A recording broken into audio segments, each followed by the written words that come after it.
முன் கதை சுருக்கம். தினேஷ் 27, பேராசிரியர். பார்கவி மாணவி. பார்கவியின் மனதில் எழுந்து புதிய உணர்வுகள்.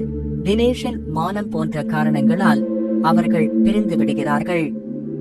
பிரிவுக்கு பிறகு தினேஷ் ஆஸ்திரேலியா செல்கிறார். அங்கேயே பல ஆண்டுகள் கடந்து விடுகின்றன. இனி அத்தியாயம் 8. பூமிப்பெண் மிக அவசரமாக 15 முறை சூரியனை சுற்றிவிட்டதால் 15 ஆண்டுகள் சீக்கிரம் போய்விடுகிறது. தினேஷ் ஆஸ்திரேலியாவில் இருந்து திரும்பிய பின் அந்த கல்லூரியில் முதல்வராக பொறுப்பேற்றுக் கொள்கிறார். பார்கவி மிக தற்செயலாக அதே கல்லூரியில் பேராசிரியர் பணிக்காக விண்ணப்பிக்கிறாள்.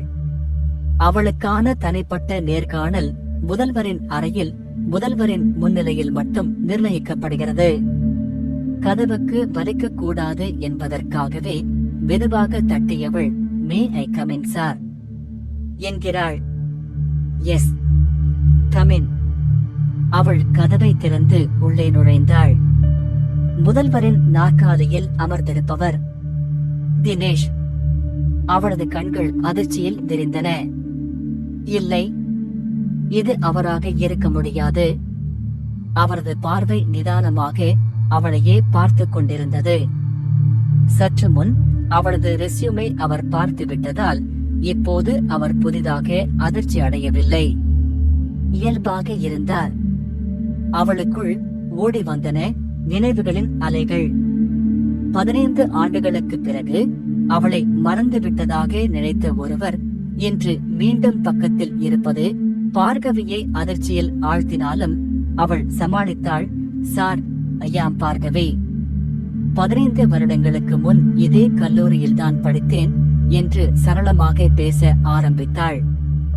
ஆனால் தினேஷ் அவளது வார்த்தைகளை துண்டிக்கும்படி, ஐ லவ் யூ பார்கவி என்றார் திடீரென. அவள் மௌனமாகி போனாள். அவரது பார்வையை எதிர்கொள்ள முடியாமல் நின்றிருந்தாள்.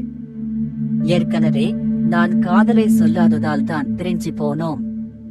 அந்த ஒரே ஒரு தவறு நம் வாழ்வில் மோசமாக விளையாடிவிட்டது. அதனால் அந்த தவறை இம்முறை செய்ய மாட்டேன். ஐ லவ் யூ பார்கவி என்று 2வது முறையாக ப்ரப்போஸ் செய்தார். ஒரே ஒரு தவறு செய்ததற்கு இப்போது 2 முறை அதை திருத்திக் கொண்டு விட்டார். ஆனால் பார்கவி அமைதியாக அவரை பார்த்துவிட்டு கண்களில் உணர்வு இல்லாமல், எனக்கு கல்யாணம் ஆகிடுச்சு சார் என்றாள். இப்போது தினேஷ் அதிர்ச்சி அடைய வேண்டிய கட்டாயம் தொடரும்.